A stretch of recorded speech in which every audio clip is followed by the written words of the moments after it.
இன்றே டவுன்லோட் செய்து உங்கள் ஃபேவரட் ஷோக்களை என்ஜாய் பண்ணுங்க. எதுக்காக வீட்டை விட்டு வந்த? எனக்கு வேற வழி தெரியல.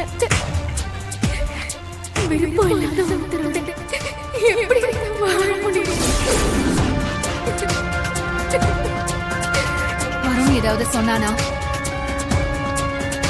என்னை விட்டு போயிடுன்னு சொன்னானா? வருணுக்கு சாராதான் பொருத்தமானவங்க. அவங்க 2 பேரும் ஒருத்தர் மனசார விரும்புறாங்க. அவங்க கல்யாணம் பண்ணிக்கிட்டு சந்தோஷமா வாழட்டும். எனக்கு அது போதும். என்ன பேசுற வெண்ணிலா? நீ நினைக்கிற மாதிரி சாரா வருண உண்மையா லவ் பண்ணல.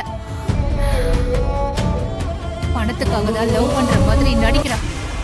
இல்ல அத்தை, வருண் சாரா மேல அவ்வளவு அன்பு வச்சிருக்காரு. சாராவும் உயிருக்கு உயிரை அவரை நேசிக்கிறா. அதனாலதான் அவரை விட்டு கொடுக்க முடியாம ரொம்ப கஷ்டப்படுறா. அவங்க ஒண்ணு சேரட்டும் அத்தை. அதுக்கு நான் வருணை விட்டு பிரிஞ்சுதான் ஆகணும். வெண்ணிலா, உனக்கு எப்படி சொல்லி புரிய வைப்பேன்? சாரா வருண மட்டும் இல்ல, வருண மாதிரி பல பேரை லவ் பண்ணிருக்கா. எல்லாமே பணத்துக்காக. என்னத்த சொல்றீங்க? ஆமா வெண்ணிலா,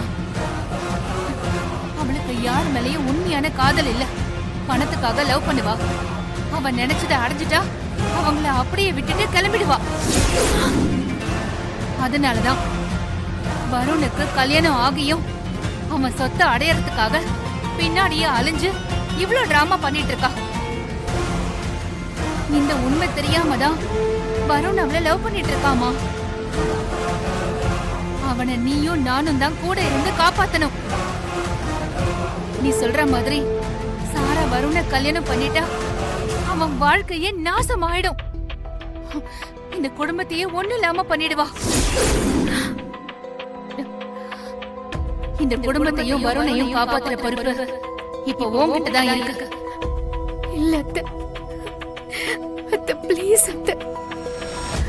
வருண் சாராவை பத்தி நல்லா தெரிஞ்சுதான் லவ் பண்றாரு.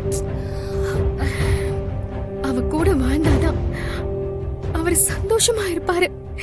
என்ன விட்டுருங்க அத்தை, நான் இப்படியே இருந்துட்டு போறேன். நான் இவ்வளவு சொல்லியும் நீ நம்பல. சரி, சாரா எப்படிப்பட்டவன்னு நான் உனக்கு இப்பவே ப்ரூவ் பண்றேன். அப்படி பண்ணிட்டா நீ இப்பவே வீட்டுக்கு வருவியா? வேண்டாம் அத்தை, எனக்கு வருண் வேண்டாம். அவருக்கு சாராதான் அத்தை பொருத்தமானவன். அவர் சாராவை கல்யாணம் பண்ணிக்கிட்டு சந்தோஷமா இருந்தாருன்னா அதுவே எனக்கு போதும்.